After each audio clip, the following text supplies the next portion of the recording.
They say the true measure of a man isn't how high he climbs, but what he does when he's pushed off the cliff, and everyone he trusted is holding the rope. I learned that lesson in a room full of people who thought my story was over. My name is Thomas Riggs. For 35 years, my world was made of steel, concrete, and the deafening symphony of construction sites. I built Riggs & Sons structures from a single pickup truck into the company whose scaffolds you see against the skyline of this city. I wore work boots long before I ever owned a pair of dress shoes. I believed in the solidity of things you could touch, the weight of a promise, and the unbreakable bond of family. But on the day I'm about to describe, I sat on a hard wooden bench in a silent courtroom, and I realized I had built my entire life on a fault line I never saw.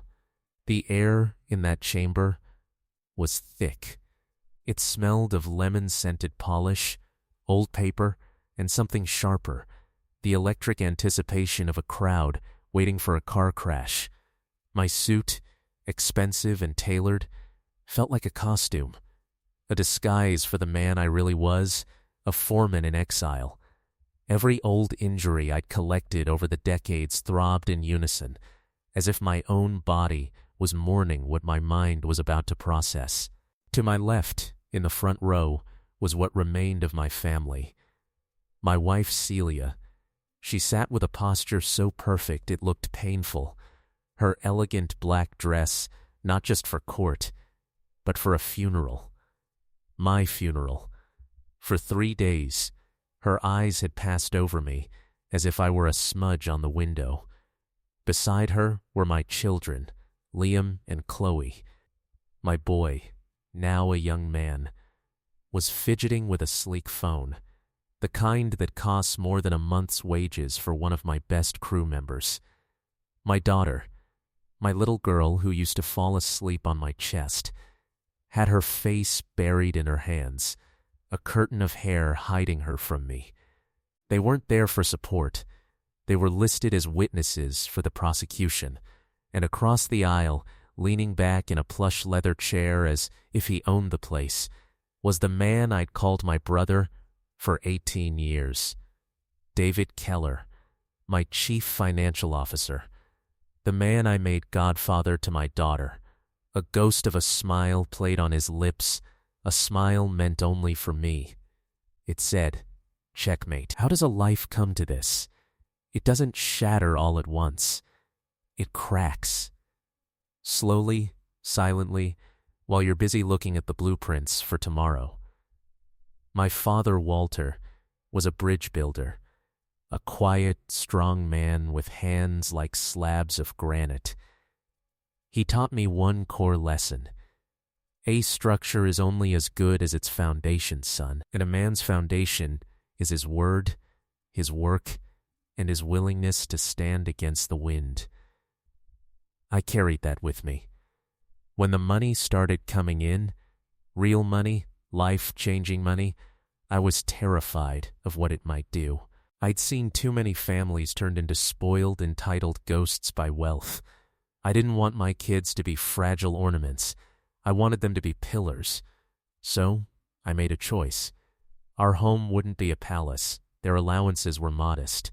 Luxury was something to be earned, understood, not expected. I remember when Liam turned 18. All his friends were getting flashy cars. He came to me, eyes bright with expectation. "Dad, the new Aston Martin. Silver. It's perfect." I didn't say no.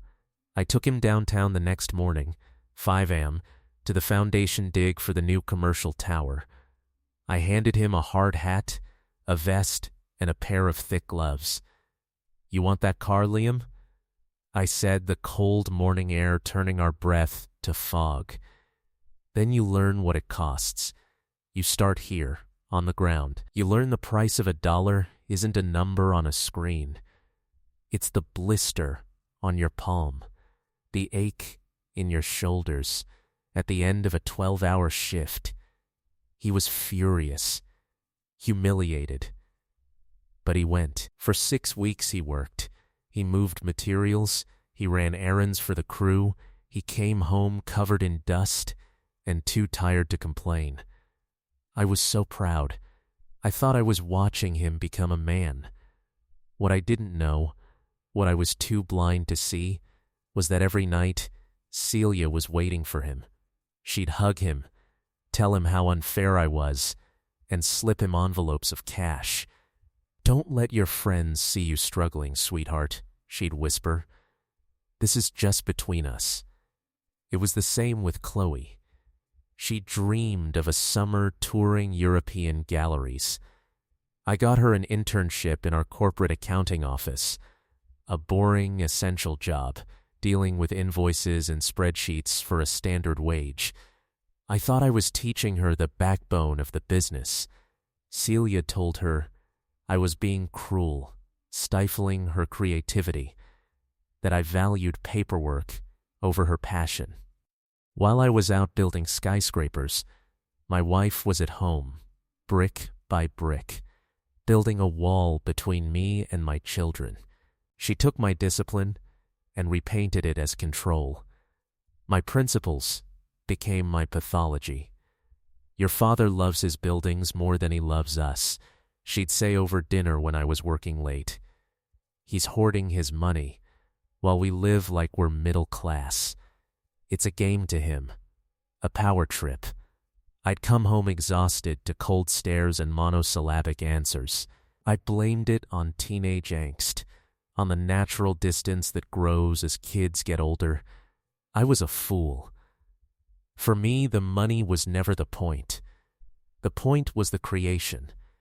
The moment you stand on the rooftop of a finished building, as the sun sets and the lights in the windows begin to flicker on, knowing families will live there, businesses will thrive there, that feeling is a kind of soul. And quietly, for years, I'd been redirecting a slice of our profits, not to some faceless charity, but directly. A new roof for a community center destroyed in a storm, covering the medical bills for a foreman's sick child, funding a scholarship for trade school kids. Celia found out. She called it my guilt fund. She screamed that I was stealing from our family's future to play hero for strangers. "Chloe takes the bus," she'd yell. "She uses a rideshare app, Celia," I'd reply, trying to stay calm. "And knowing the value of a fare is a good thing. You just want to be admired," she'd spit back. "You want statues, and we're paying for the bronze." The real earthquake, the one that split the ground wide open, happened about 8 months ago. I'd been quietly working on a project. Our city's central fire station, Station 17, was a century old.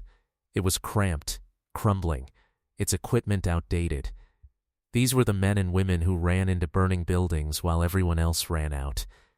They deserved better. I decided Riggs & Son would design and build them a new, state-of-the-art facility.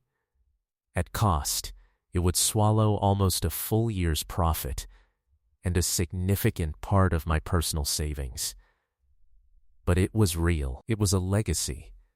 Not a stock portfolio or a vacation home that would fade, but a fortress for heroes. A place that would literally save lives for generations. I came home early that evening, my heart feeling lighter than it had in years. The blueprints were under my arm. The family was, for once, all home for dinner. As we finished eating, I unrolled the plans on the table. "I've made a decision," I said, a genuine smile on my face. "We're going to build a new home for Station 17. It's going to be the best firehouse in the country." The silence that followed was absolute. It wasn't thoughtful or surprised. It was icy. Celia slowly put down her wine glass. The clink sounded like a hammer strike. "How much?" she asked. Her voice was flat, devoid of all warmth. I told her the figure. Liam actually choked on his drink. Chloe stared at me as if I'd just confessed to a crime. "Are you insane?" Liam finally whispered, his voice tight. "You're just giving that away? To a bunch of firefighters? To the city, son. To the people who protect us," I said, confusion knotting my stomach. "This is important." "Our money," Celia hissed, the words dripping with venom. She stood up so quickly her chair scraped the floor. "I have put up with your absences, your obsession with your sights, your dirt under my rugs. That money is the children's security. It is my security for the decades I've spent alone in this house. You have no right." That night, the word divorce was first spoken in our home. It wasn't a plea or a cry of pain. It was a declaration. Celia screamed it, her voice shredding the quiet of our expensive neighborhood. She called me a fool, a narcissist, a man determined to leave his family in poverty for a public pat on the back. The children didn't say a word. They just watched. And in their eyes, for the first time, I didn't see confusion or hurt. I saw agreement. I saw a verdict. I slept in my study that night, a hollowed-out feeling in my chest. I had thought I was planning my greatest gift. Instead, I had apparently declared war. The next morning, David Keller came into my office. He closed the door softly, his face a mask of grave concern. He looked at me with such profound sympathy that I felt my eyes sting. "Tom," he said, pouring 2 fingers of bourbon, the good stuff I kept for closed deals, and sliding it toward me. "Celia called me last night. She's talking to Rosen and Klein. Rosen and Klein were the most vicious divorce attorneys in the state. Pit bulls in pinstripes. Let her talk," I said, my voice rough. "I'm not stopping the firehouse. Tom, listen to me," David said, leaning forward, his voice dropping to a conspiratorial, caring tone. "If she files, and with her mood she will, the courts will freeze every asset. The company, your accounts, everything. The firehouse project dies on the drafting table. All our active builds get stalled. We'll default on contracts. The reputation we've spent 35 years building? Gone. You won't be able to build a doghouse." He let that sink in. The logic was cold, hard, and terrifying. It was the kind of strategic thinking I'd relied on him for nearly 2 decades. He was the numbers man, the legal labyrinth navigator. I built the walls. He made sure we owned the land under them. "So what's the move, David?" I asked, feeling the weight of the world on my neck. "That's why I'm here." He opened his briefcase and placed a thin folder in front of me. "We need to be proactive. It's a simple restructuring. We temporarily move the primary liquid capital into a series of subsidiary holding accounts. They'll be under your sole control, but legally, in the event of immediate proceedings, they'll be categorized as operational reserves for ongoing international projects, untouchable in a domestic asset split. It protects the company. It saves the firehouse." He made it sound so clinical, so necessary. A surgical procedure to save the patient. Who was I to trust if not him? We'd weathered market crashes, lawsuits, labor disputes. He was my daughter's godfather. He'd been at my kitchen table for 100 holidays. He didn't rush. He stood by the window, giving me space. The picture of a loyal lieutenant standing watch. "Look, Tom," he said, his back to me. "Think of it as moving the treasure to a hidden vault while the pirates are storming the gates. Once the threat is gone, you move it back. It's a paper shuffle, but it's the only way." "Is it legal?" I asked, my finger tracing the dense paragraphs at the top document. He turned, a look of wounded pride on his face. Tom. I'm the CFO. My job is to know the line so well we can dance on it without slipping. This is standard corporate shielding. It's clean. The goal is to keep your dream alive, right? To build that firehouse? It is, I breathed. It was my anchor. Then this is how you do it. Secure the resources first. Deal with Celia from a position of strength, not from an empty bank account. Trust is the most dangerous material in the world. It's stronger than steel until the moment it fails, and then it disappears completely, leaving you in free fall. In that moment, my trust in David was the foundation of my entire world. I took my pen, a heavy titanium thing my team gave me when we finished the first national tower, and I started to sign. Wherever David had placed a small yellow sticky arrow, I signed my name. Thomas Riggs, the man who built things. I was a builder trusting an architect of deception. I signed my name, and with every stroke, I poured the concrete for my own cage. Buried in that stack, on page 17, was a clause, Addendum B. In language so dense and legalistic it made my eyes blur, it stated that the transferred funds constituted non-refundable retainers for completed strategic consultancy services. By signing, I was legally affirming that a firm called Vanguard Strategic Partners had already earned hundreds of millions of dollars for work done. I didn't know Vanguard was a ghost, a shell company David had spun up in another country. I saw a life raft. He was handing me an anchor. When the last signature was down, David let out a slow breath, as if he'd been holding it. He gathered the papers with reverent care. "You did the right thing, Tom. The only thing." Then he paused. "I'll need your digital authorization token to execute the transfers tonight. By market open, the capital will be secured." Without a second thought, I went to the wall safe behind my framed original sketch of the Riggs & Son logo. I pulled out the small, encrypted drive. This little piece of tech was the key to the kingdom. It was my electronic signature, the scepter of the CEO. I placed it in his palm. "Be careful with it, David." He gave a soft, chastising laugh. "After all this time, you still doubt me? Get some rest, brother. I've got this." I drove home that night with a strange, numb relief. The deed was done. I had outmaneuvered the crisis. I felt clever, in control. The illusion lasted precisely as long as it took me to open my front door. The house was quiet, not a peaceful quiet. The quiet of a Arctic tundra. Celia was in the living room reading a novel, a glass of white wine beside her. She was impeccably dressed. She didn't look up.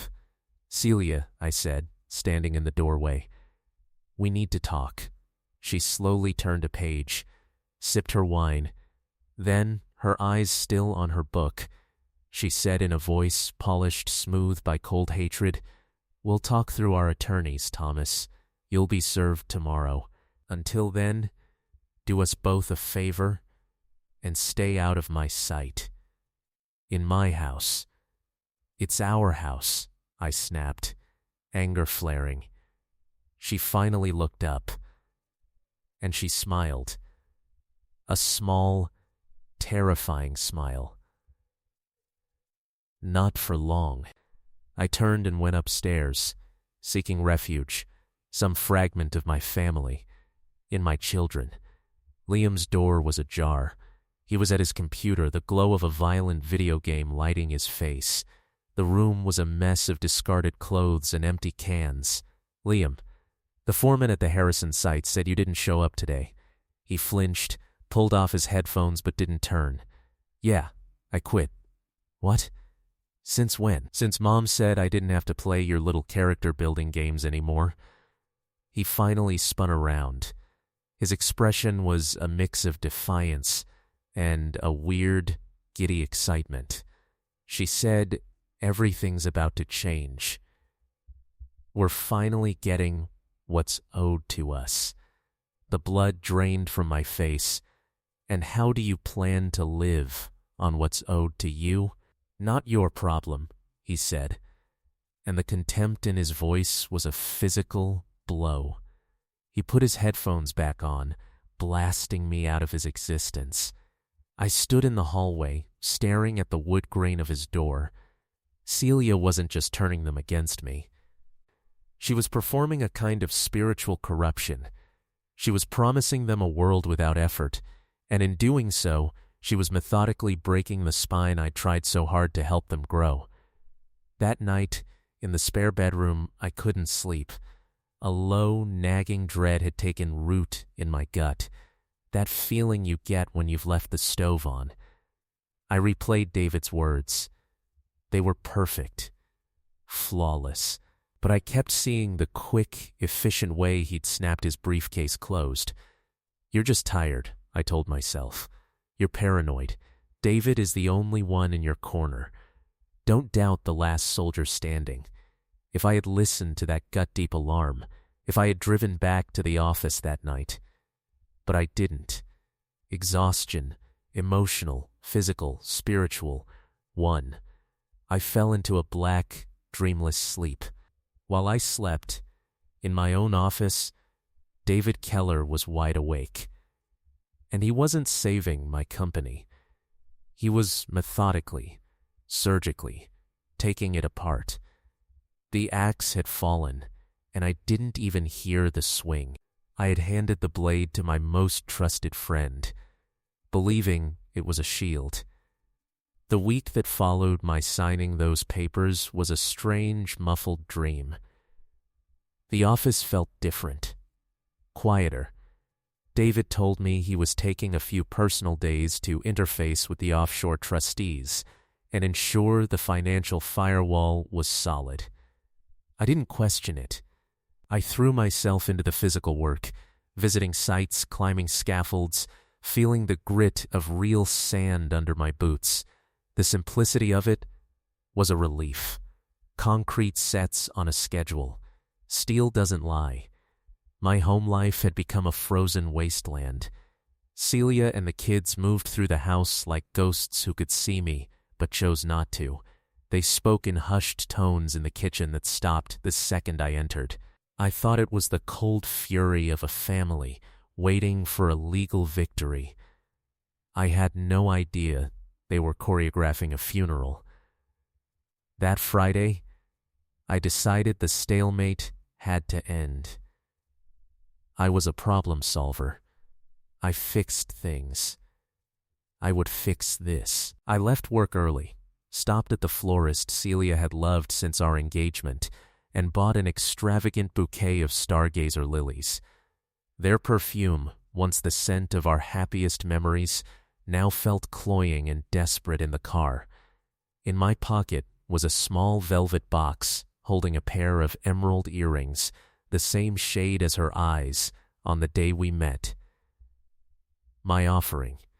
My white flag. I would explain, I would listen, I would compromise. I would give her more of the company, a larger share, anything to stop the bleeding. I drove home with a fragile, foolish hope humming in my chest. I pulled into the circular driveway just after 4. Celia's car was there, and parked neatly beside it, like it belonged, was David's silver Mercedes SUV. A flicker of confusion, then a weak surge of relief. Maybe David had come to talk sense into her, to mediate. As my friend and her confidant, perhaps he could make her see reason. The thought was a lifeline. I grabbed the lilies, my heart feeling lighter. I used my key. The grand foyer was silent, echoing with the absence of life. Then, from upstairs, I heard it. Not voices exactly. A murmur. Then a laugh. Celia's laugh, but not the cold, sharp sound I'd grown used to. This was low, intimate, melodic. A man's voice answered, a familiar rumble, sharing the joke. The sound was coming from behind the closed door of our bedroom. My body went cold. The blood in my ears roared like a distant ocean. I climbed the stairs, each step feeling like I was wading through wet cement. The bouquet in my hand was a ridiculous, pathetic burden. The bedroom door was not quite shut. A sliver of dim light cut across the hallway carpet. I didn't knock. I placed my palm on the dark wood and pushed.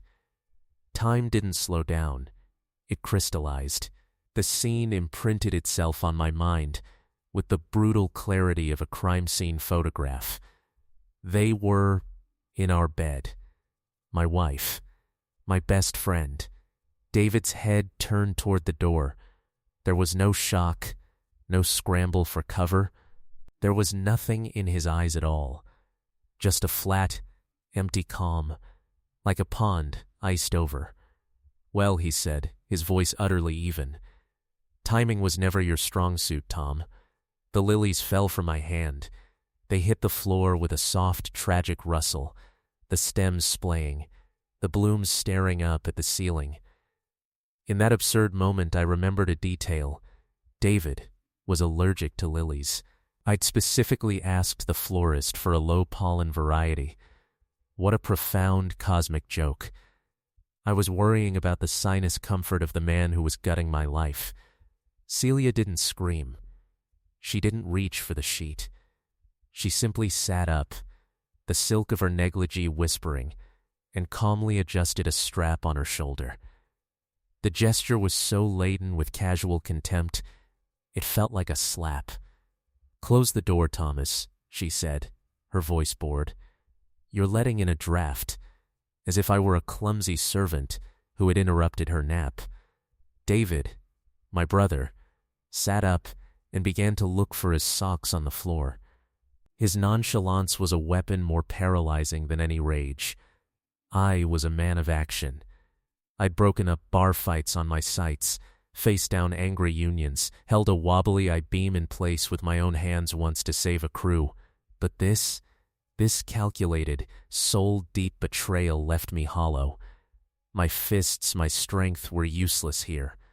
"You," I finally managed, the words scraping out of a dry throat. "Yesterday, you were talking about protecting the company from the divorce." David looked up as he buttoned his shirt, a faint, pitying smile on his lips. "I am protecting the company, Tom. From you." He stood, tucking the shirt in. "You signed everything. Remember Addendum B?" A cold void opened in my stomach. "The consultancy agreement." "The confession," he corrected, his tone shifting to that of a lawyer explaining a simple concept to a child. "You signed documents affirming that all transfers to Vanguard Strategic were fees for services already rendered. By law, that's not asset protection. It's willful diversion of funds, embezzlement, fraud. You put it in writing." I swayed, grabbing the doorframe. The pieces, sharp and jagged, began to assemble themselves into a horrifying picture. There was no rescue plan. The whole narrative, the vengeful wife, the frozen accounts, was a script. They had used my fear, my love for that firehouse, to make me panic, to make me sign without reading. "The token," I whispered, the horror dawning. "My digital signature." "Exactly." David nodded, smoothing his tie in the mirror above Celia's dresser. "Using your key, I authenticated every transfer last night. The bank logs, the transaction trails, they all lead back to your authorization. To a judge, it will look exactly like what it is. A desperate man trying to hide his money before a divorce, but doing it clumsily and getting caught red-handed." Celia stood and walked to the mirror, meeting my gaze in the glass. I searched her face, that face I had loved for half my life, for any flicker of remorse, any shadow of the girl I'd married. There was nothing, just the cool, assessing stare of a predator. "We don't need you anymore, Thomas," she stated flatly. "You and your dreary principles, your secret handouts, that ridiculous firehouse. You wanted to give our future away for a pat on the back from the newspaper. We're just reclaiming what's ours." "Yours?" The word was a strangled thing. "I spent 40 years building this, from a shovel and a second-hand truck, and we spent 40 years tolerating you," she snapped, spinning to face me. "Your dirt, your endless trips, your lectures. I am tired of pretending to be poor while married to a fortress. David understands life. David knows how to enjoy what we have." In that moment, any last filament connecting me to the woman I thought I knew snapped. I was looking at a hostile, brilliant stranger. "You have about 10 minutes, David said, glancing at the expensive watch on his wrist, the one I'd given him for his 50th birthday. "The police should be here shortly. An anonymous tip from a concerned board member about major financial irregularities was filed an hour ago. If you leave now, the arrest will be quieter. Consider it my last gift to you. Now get out." I didn't run. I walked out of that bedroom like a man in a trance. I didn't take 10 minutes. I wanted nothing from that museum of my own naivete. I went to my home office, a room Celia had always hated for its industrial aesthetic. I took my old leather satchel, the one I'd carried as a junior site manager, its leather scarred and soft. I put in my wallet, my passport, a faded picture of my dad and me fishing. My old site jacket, stained with paint and sweat, hung on a hook. I shrugged it on over my dress shirt. It felt like putting on my own skin again. The final, most exquisite cruelty was waiting for me at the bottom of the stairs. Liam and Chloe were standing in the foyer, side by side, arms crossed like sentinels guarding the gates of my former life. They looked nervous, but resolute, buoyed by a new, toxic righteousness. "Dad?" Chloe's voice was small, trembling. "Is it true? Mom said you tried to steal all our money, that you were going to run away." The lie was so perfect, so complete. It offered them a simple, painless story, where they were the blameless victims. "Chloe, listen to me." I took a step forward. "Don't you come near her." Liam barked, stepping in front of his sister.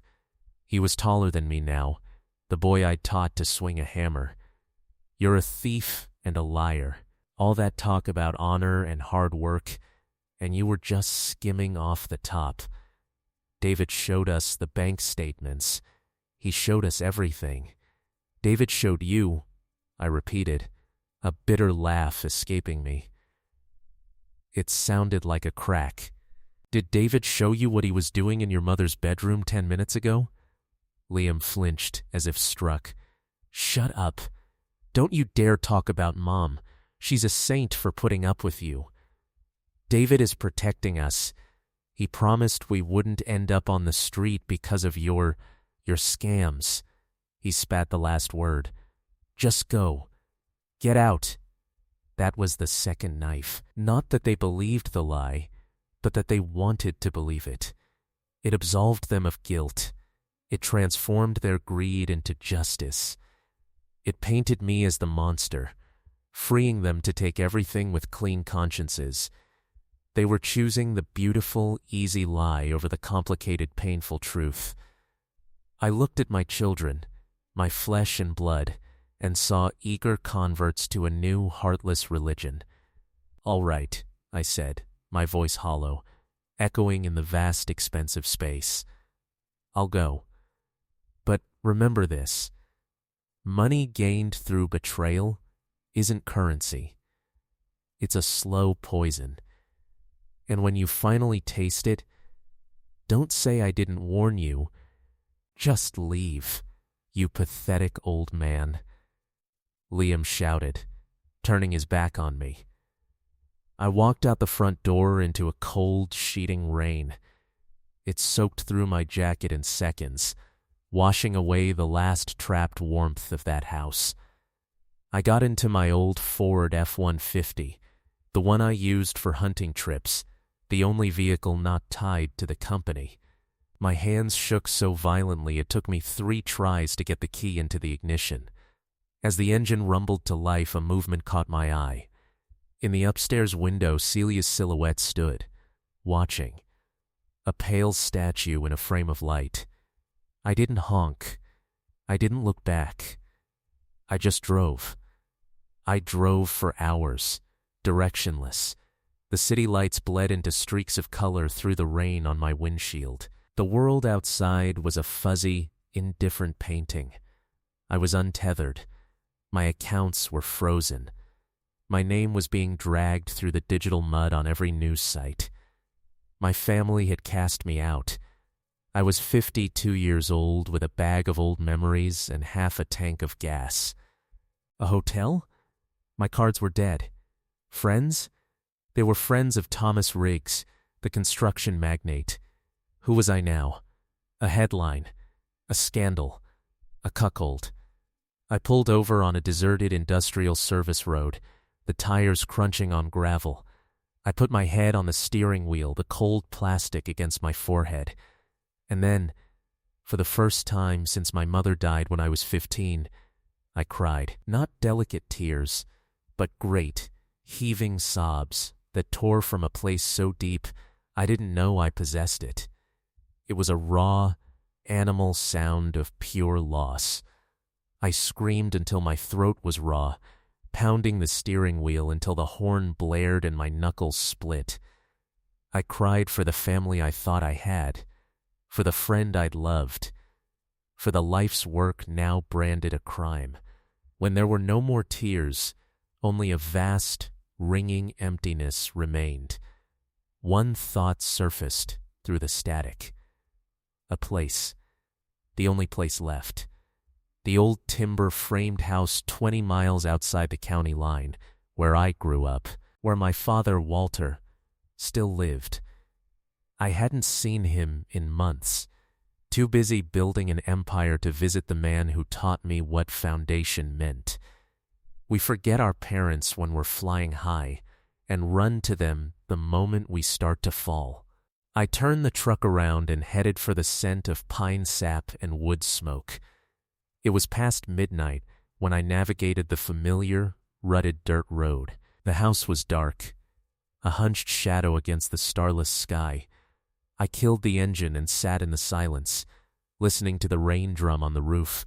A crushing wave of shame washed over me. How could I knock on his door like this? Broken, disgraced, a failure as a father, a husband, a man. What would I even say? But I had nowhere else to go. I got out, the mud sucking at my boots. The old gate groaned the same protest it had for 50 years. The sound unlocked an ache in my chest. The dog, a grizzled old shepherd mix, didn't bark. He padded over, whined softly, and nudged my hand with his wet nose. He remembered me. I went to the front door, raised a fist, and knocked softly. A minute passed. A light flicked on inside. I heard the slow, shuffling steps, the solid thunk of a bolt being drawn back. The door opened. There stood my father, a thick wool blanket draped over his shoulders like a cloak.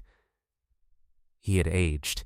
His shoulders were more stooped, his hair fully white, but his eyes, deep set, and the color of riverstone, were the same. Sharp, clear, missing nothing. He didn't gasp. He didn't ask what happened or why I looked like a drowned ghost. He just looked at me, standing in the pouring rain, then past me at the truck, then back at my face. "Come in, son," he said, his voice a dry rasp. He stepped aside. Kettle's still warm. 5 words. In them was more unconditional love, more solid ground than in 25 years of Celia's curated life. I crossed the threshold, into the smell of old books, brewing tea, and baking bread. Something inside me, a wire pulled taut for months, finally snapped. I didn't collapse. I just let go. I was home. But I didn't know then that in this humble, creaking house, the blueprint for my return was about to be drawn. The next few days passed in a gray, formless haze. I was a ghost in my own life. I'd wake at dawn in the narrow bed of my childhood room, and for one blissful second, I'd forget. Then the reality would crash down, a physical weight on my chest. To stave off the madness, I worked. I'd go out back at first light, take the splitting maul from the shed, and attack the stack of old oak logs. I swung with a fury that had nothing to do with wood. Each crack was David's smug face. Each flying wedge was Celia's contempt. I poured my pain into the physical act, trying to sweat the poison out of my system. My father didn't offer platitudes. He understood wounded things needed space. He'd just leave a steaming mug of strong black coffee on the porch rail and go about his quiet business. The news was a special kind of torture.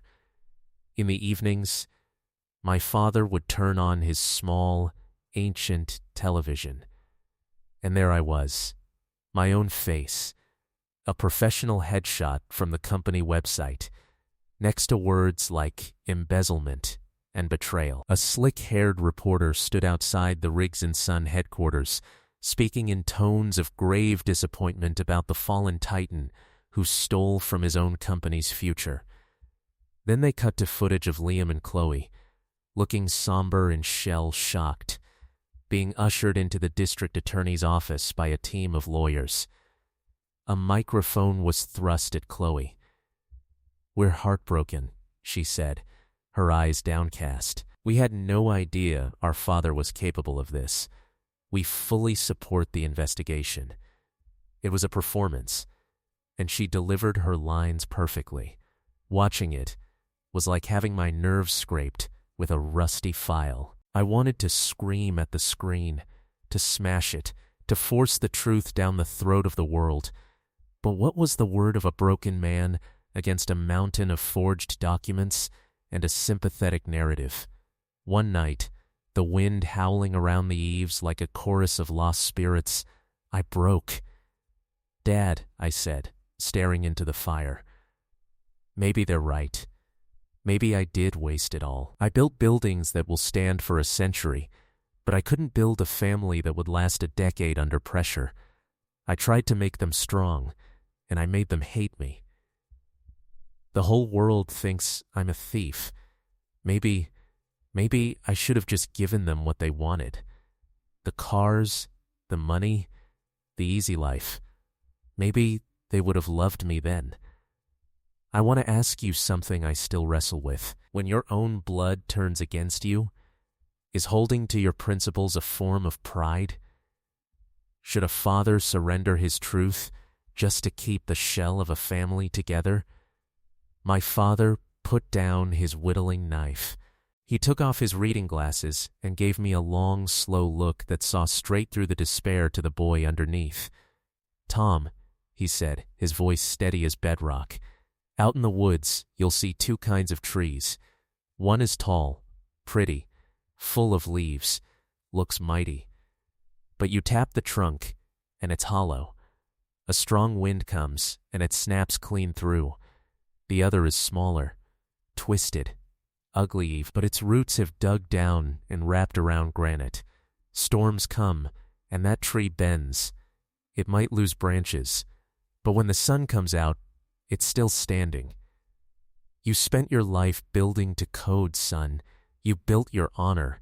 And honor isn't a thing you can freeze in a bank or steal with a fancy signature. What honor, Dad?" I laughed, the sound brittle. "I'm a convicted thief in the public eye. I'm going to prison. They've won. They can put a man in a cage," he said, poking the fire with an iron. "But they can't break him unless he hands them the key. You're a good man, Tom. Life can take everything from a good man, money, reputation, even his family, but it can't take the truth. Remember, the night is always darkest, just before the dawn. Things have a way of balancing out for folks who plant their feet on solid ground. That foundation's still there. It's in you, and it's waiting. His words were old and simple, but they seeped into the cracks of my soul. They didn't fix, not yet. That night, lying awake listening to the old house settle, I decided I was finished fighting. I would plead guilty. Let them have their victory. Let them lock me away. The pain of the struggle was worse than the prospect of the cell. David had the money, the lawyers, the narrative. Celia had the perfect victim act. I had an axe, an old man's wisdom, and a truth nobody cared to hear.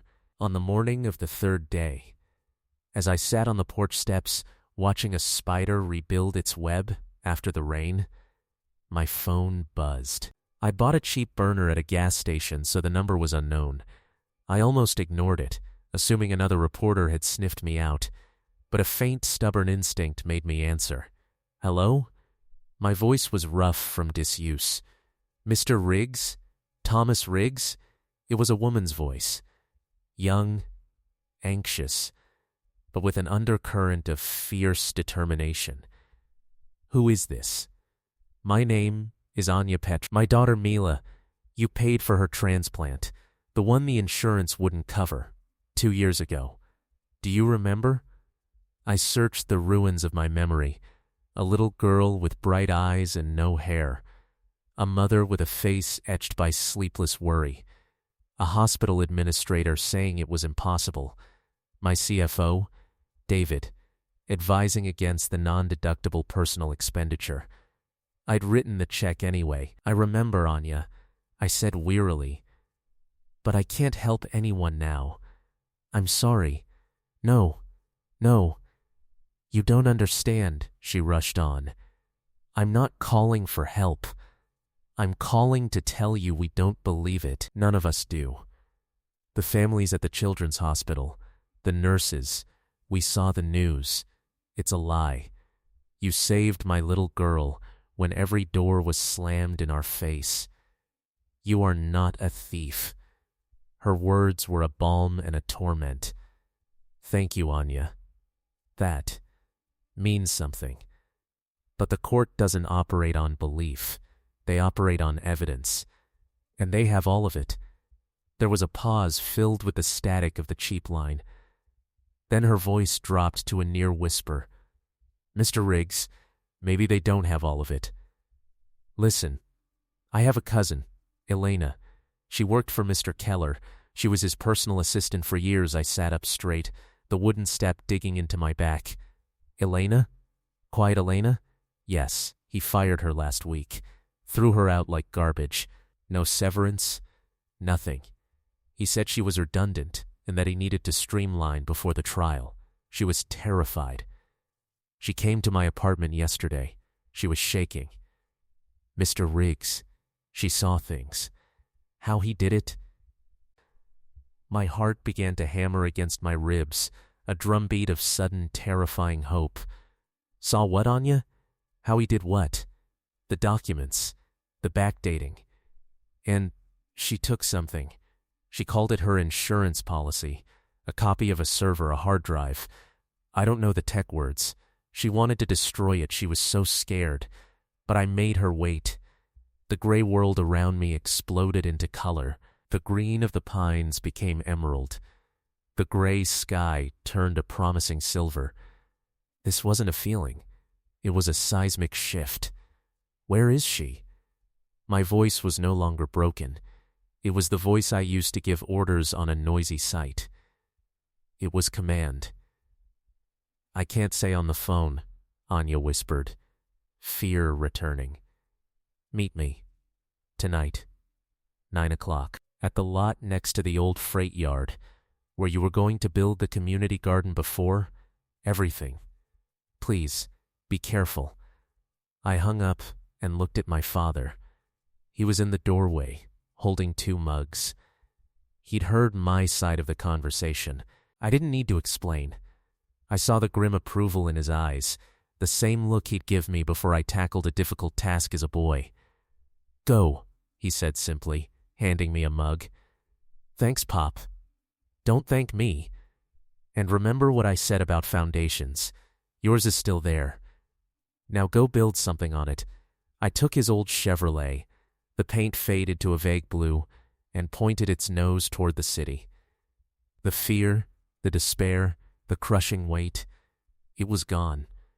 In its place was a cold, focused, and absolutely merciless rage. They had mistaken my retreat for surrender. They thought the old lion was toothless and lame. They were about to learn a brutal lesson. I wasn't going to a clandestine meeting. I was going to the first battle in a war one now intended to win. David wanted to play a dirty, behind-the-scenes game? Fine. I would bury him in the filth he'd created. But first, I had to handle a piece of glass. A terrified witness. One wrong move, one hint of pressure, and she would shatter, taking my last hope with her. I arrived at the abandoned freight yard with time to spare. The proposed community garden site was just a fenced-off patch of weeds and rubble now, a sad monument to a good intention derailed. The skeletal remains of old warehouses stood against the night sky. I killed the engine and stepped into the damp, cold air. 10 minutes later, 2 figures emerged from the shadows between 2 decaying brick walls. Anya led, her step firm. Behind her, almost clinging to her coat, was Elena. I barely recognized her. The impeccably dressed, perpetually efficient woman from the office was gone.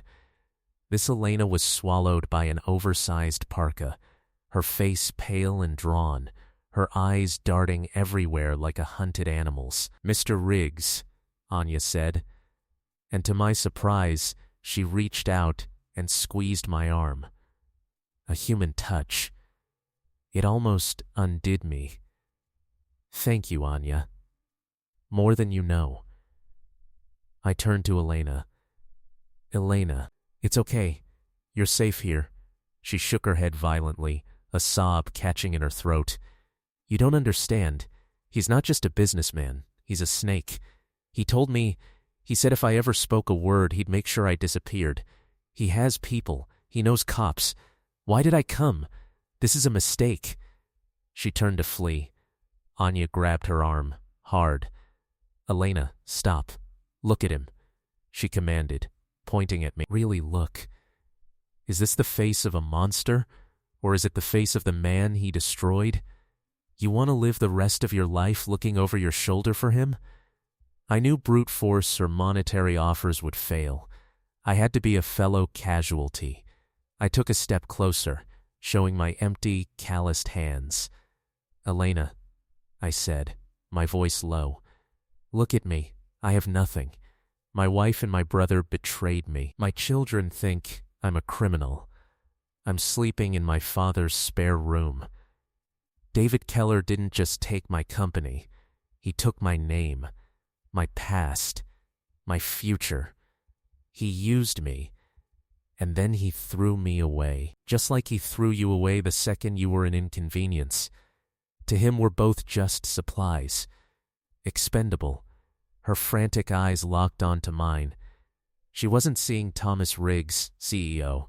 She was seeing Tom Riggs, the ruined man, a reflection of her own terror. "He made me do it," she whispered, tears spilling over. "The backdated contracts, the forged audit trails. I didn't want to. He said if I refused, he'd frame me for the missing petty cash. I have a son. My mother lives with us. I was so scared." "I believe you," I said, and I meant it. "But we have a chance to stop him, to make it right. What do you have?" She took a shuddering breath, glanced at Anya, who gave an encouraging nod, and then fumbled inside her coat. Her hand emerged, clenched in a fist. She opened it. Lying on her palm was a small, black USB drive. It looked insignificant. It was the most valuable object on the planet. "It's all here," she said, placing it in my hand. It was warm from her grip, a full mirrored backup of his private server partition.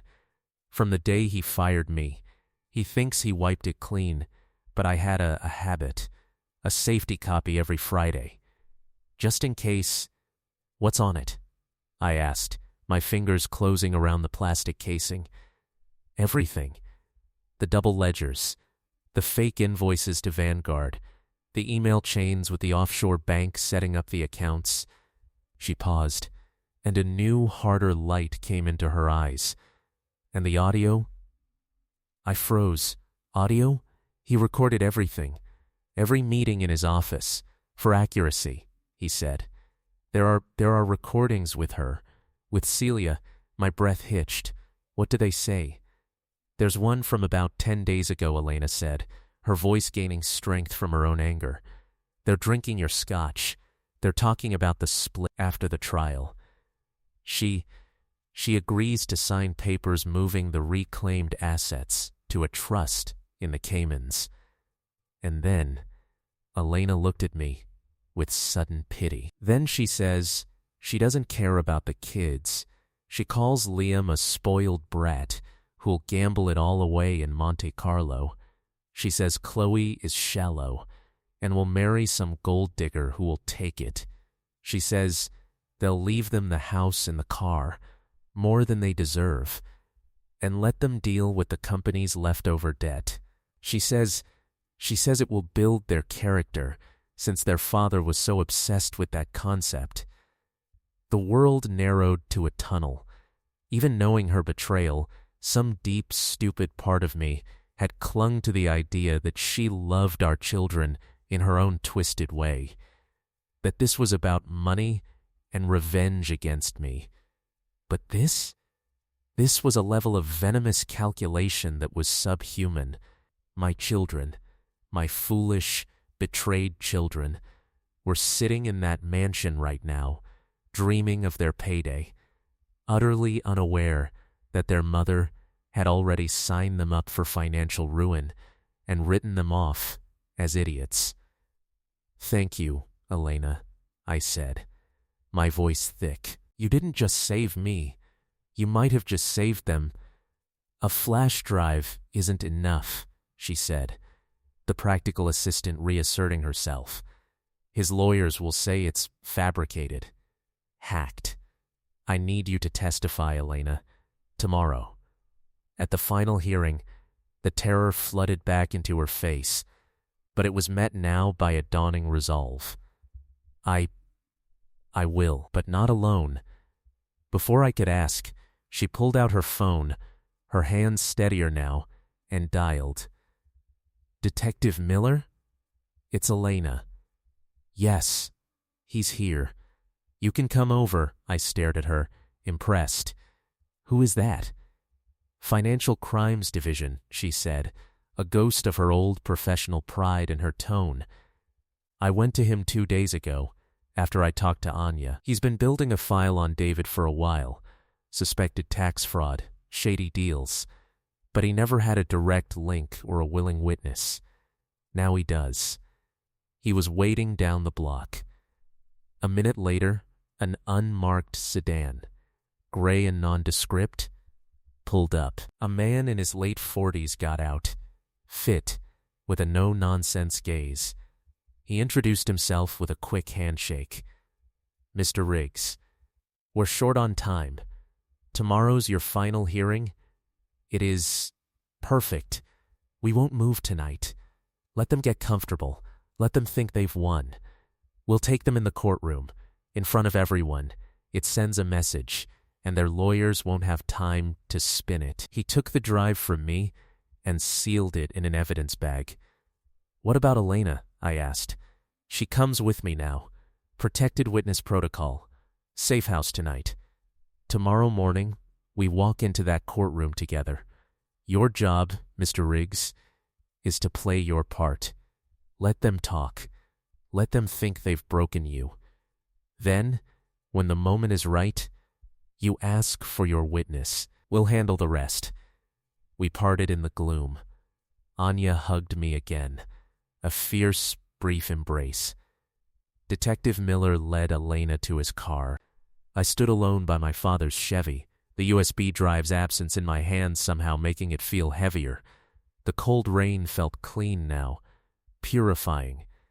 I got back to my father's house as the first hint of dawn lightened the eastern sky. He was awake, mending a tackle box by the light of a single lamp. "Well?" he asked, not looking up. "We've got them, Pop," I said. The words felt solid, real. "We've got them." He nodded once, a small, satisfied gesture. "Then get some sleep. A man needs his rest before a reckoning." He gestured to a chair where my one good suit was hanging, freshly pressed. "And wear that. A man shouldn't go to his own victory looking like he's already lost." I slept. A deep, dreamless, and profoundly peaceful sleep. I knew the next day they would pour one last bucket of mud on my name. I knew I would have to look into my children's eyes and see the betrayal they still believed in. But now, I had a sword. And when the time came, I would not just defend myself. I would swing for the fences. The final act was supposed to be my execution.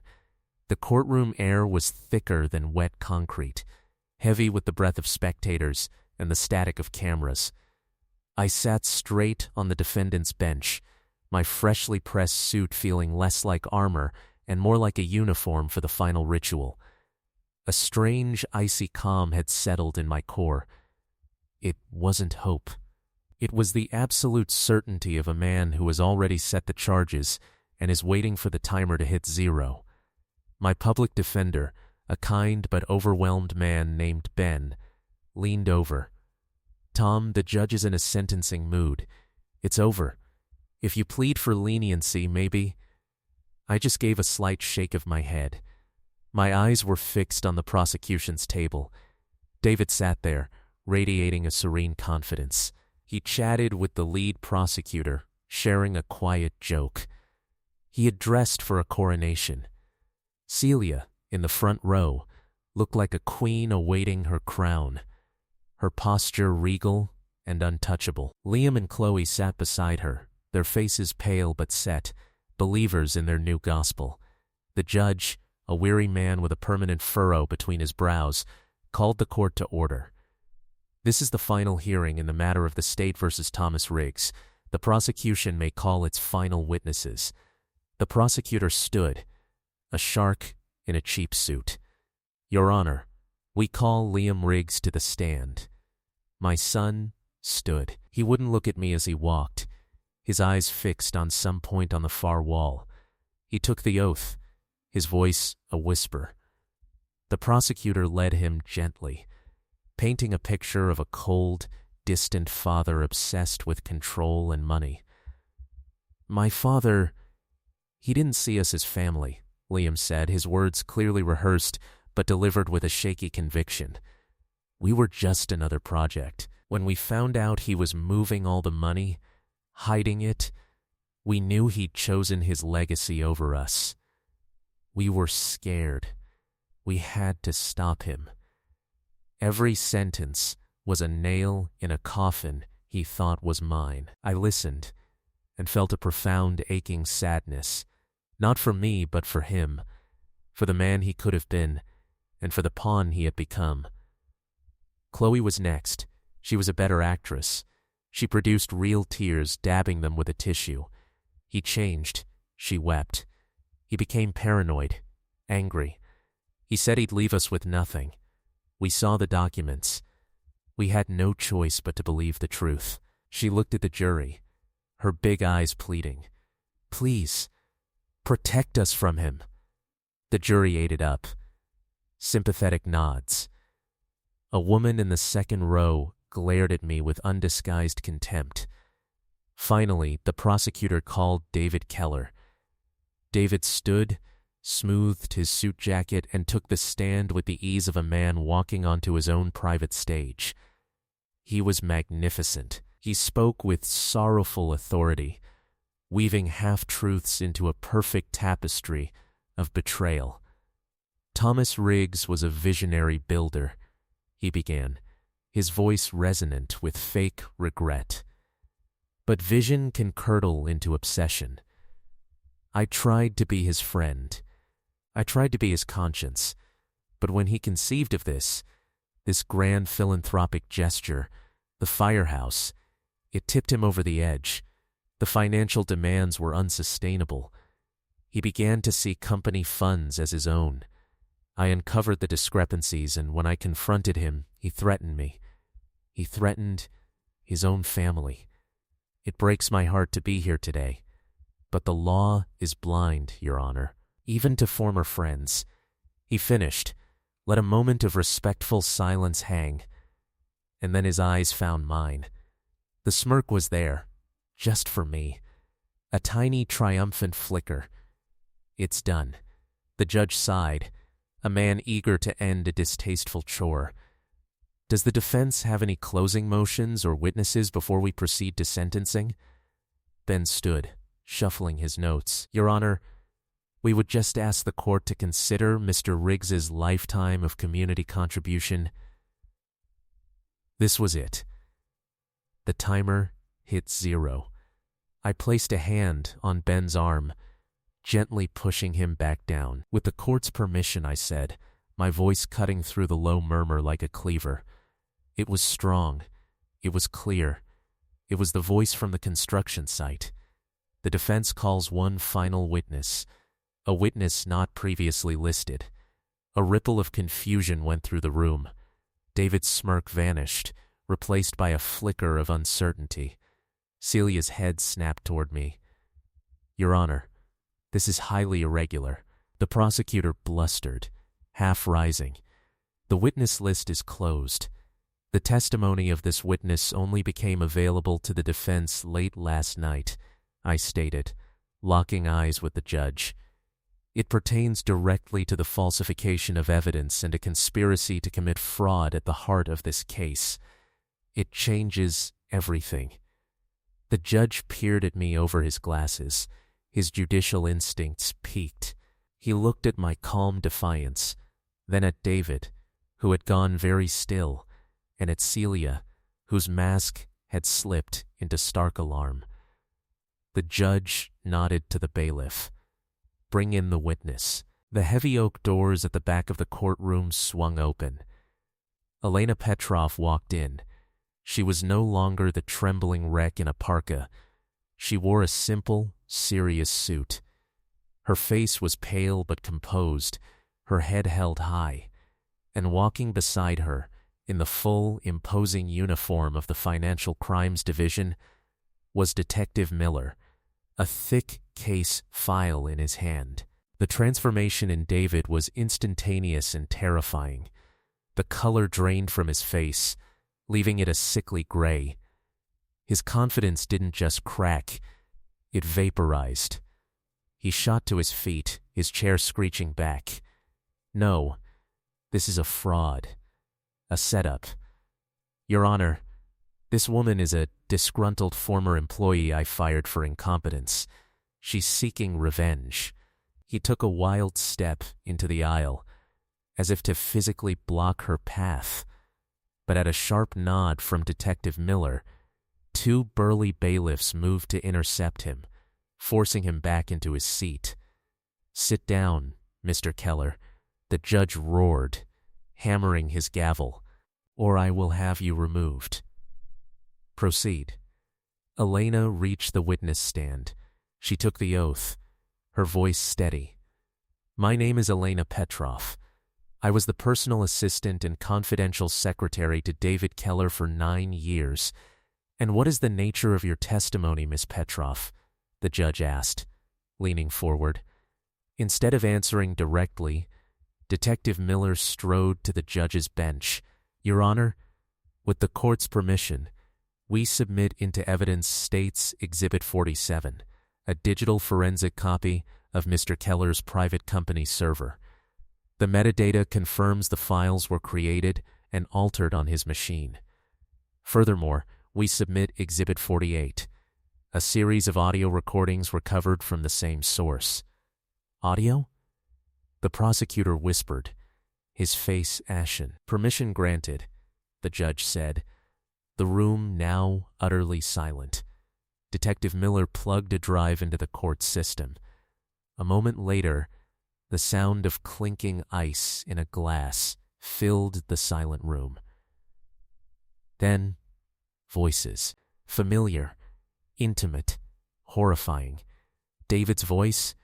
It's done. He signed everything. The fool actually thanked me. In a week, he'll be a non-person. Celia's voice and our timeline? I can't stand playing the grieving wife much longer. David, patience. As soon as the judge freezes the assets and appoints the receiver, my guy, by the way, we execute the Panama transfer. 70-30 split, as agreed. The tickets are already booked. First class, are you ready to finally live? Celia, more than ready. Just one loose end. The children. My blood went cold. Liam, in the front row, stiffened as if electrocuted. David, what about them? We leave them the house, the cars. It's more than they'd get from him. Celia, a soft, chilling laugh. I suppose. They're idiots, David. Liam will piss his share away on sports cars and bad investments within a year. Chloe will marry some pretty boy who'll take her for half. They can't be trusted with real money. Let them handle the company's debt. Sink or swim. It'll build their character. After all, Thomas was always so obsessed with them learning the value of $1. David, cruel, my dear. I love it. Celia, to us. The sound of glasses touching. The recording stopped. The silence that followed was a physical presence, vast and suffocating. It was the sound of two worlds, the constructed lie and the ugly truth, colliding and annihilating each other. Then, a choked animal sound. Liam was standing, trembling, his face a mask of shattered disbelief. He wasn't looking at me. He was staring at his mother. You said that? His voice was a broken thing. You called me an idiot? Celia didn't crumple. She didn't weep. She simply turned her head, and the look she gave her son was one of pure, icy irritation. Well, she said, her voice flat in the dead silence, what else would you call someone who betrays his father for a promise and doesn't even ask to see the contract? It was the most devastating sentence of all, the final, naked truth. Maya let out a wail, burying her face in her hands. The courtroom erupted. The judge hammered his gavel uselessly as reporters surged, cameras flashing like lightning in a storm. David, realizing the game was irrevocably lost, erupted in a screaming fit. Deepfakes. AI. It's fabricated.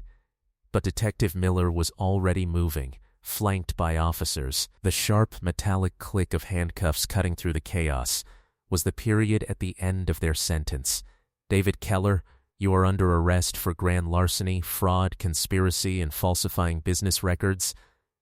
Celia was read her rights next. For conspiracy, her face now a slack, empty mask. They were led out, not in triumph, but in disgrace, through a gauntlet of flashing lights and shouted questions. In the end, the foundation of their lie was just sand. And when the truth came like a tide, it washed them away, leaving only the bare, ugly bedrock of what they were. I stood amidst the chaos, the eye of the hurricane. I felt no victory, only a hollow, aching exhaustion. My name was cleared. My life was returned to me. But looking at my children who sat crumpled and utterly destroyed in the front row, I felt only a deep, weary sorrow. Ben was patting my back, saying words I didn't hear. The judge was dismissing the case, the charges against me expunged. The crowd began to thin, buzzing with the scandal. I walked slowly to the railing that separated the well of the court from the gallery. Liam and Chloe looked up at me. The hate, the righteousness, was gone. In its place was a bottomless shame and a terrified childlike pleading. "Dad," Liam croaked, tears streaming down his face. "I'm sorry. We didn't know. She lied. We were so stupid," Chloe wept. I looked at them. My children, broken by the very hands they had chosen over mine. The easy, automatic response, the father's instinct, was to open my arms, to say, "It's okay. I'll fix it. Come home," to write a check that would make the pain go away, to rebuild for them the gilded cage they had just seen demolished. But that would have been the final loving act of their destruction. It would have proven Celia right. It would have made them permanent idiots, forever dependent on a savior. Alicia's poison would have won. I loved them, so I had to do the hardest thing a parent can do. I had to offer them the truth, not a rescue. "I love you," I said, my voice firm, carrying over their sobs. "That will never change. The door to my life is open to you. But it opens to a workshop, not a vault." They stared at me, confused, lost. "You have no money because you chose a lie that promised it. Your mother is gone. The easy path is closed." I held up my hands, showing the calluses that never fully fade. "Your path now is the one I always wanted for you. The one that starts here." I pointed to my palms. "You want a life? Build it. With these." "What are you saying?" Liam stammered. "I'm saying you can come home. To my home. There's a roof and food. But I am not giving you an allowance. I am not paying your debts. If you want to be part of Riggs and Son again, you start at the beginning. Liam, the warehouse crew needs a hand. It's hard, dirty, thankless work. Chloe, the planning office needs a file clerk. It's tedious. The pay is fair, not generous." "A warehouse?" Liam whispered, horrified. "You are my children. That's why I expect more from you, not less. You can take the jobs, earn your keep, learn what this name really means from the ground up, or you can choose another path. But you walk it yourselves." I turned and walked away, leaving them in the wreckage of their choices. My father and Elena were waiting by the doors. My father gave a single, slow nod. It was the only approval I needed. A month later, the dust had settled. The headlines had moved on. David took a plea deal, 12 years. Celia, with her expensive lawyer, avoided prison, but was saddled with crushing debt and a reputation of such toxicity, she became a social ghost. I got my company back, but I didn't return to the ivory tower. I sold the mansion. I moved into a modest apartment near the site of the firehouse, which was now rising from the ground, its steel frame a skeleton of redemption. I spent weekends with my father in the quiet solidity of the woods. The hardest, quietest victory came 3 weeks after the trial. A taxi pulled up to my father's fence. Liam and Chloe got out. They looked older, thinner. They didn't speak as I walked to the gate. "Dad," Liam said, not meeting my eye, We'll take the jobs." Liam started in the warehouse the next Monday. The foreman called me at the end of the first week. "Kid's hands are a mess of blisters, and he complains non-stop," he said. "But he shows up on time. He doesn't quit." Chloe began in the archives. I heard she cried the first day, frustrated and overwhelmed. But she went back the second day, and the third. It is a brutal kind of love. It feels like cruelty, but it is the only love that builds a foundation that can withstand any storm. I am rebuilding my legacy, but more importantly, I am giving them a chance, a hard, painful, real chance to build their own. So I leave you with the question that keeps me up some nights, the one I had to answer in that silent courtroom. When your own children betray you, blinded by greed and lies, is true love wrapping them in comfort and forgiveness? Or is it having the strength to hand them a shovel and point to the hard, unyielding ground and say, "Start digging"? This is how you find your way back. I don't have an easy answer. I only have my choice. And every day, when I see my son's blisters or the tired set of my daughter's shoulders after a long day, I pray it was the right one. Thank you for listening to my story. This is Jackson Stories. If this resonated with you, if you believe in foundations built on truth and hard work, let me know by liking this video and subscribing to the channel. Tell me in the comments where you're watching from. Your stories, your support, they're the community that helps rebuild after any storm. Now, 2 of our most powerful stories are up next for you to choose from.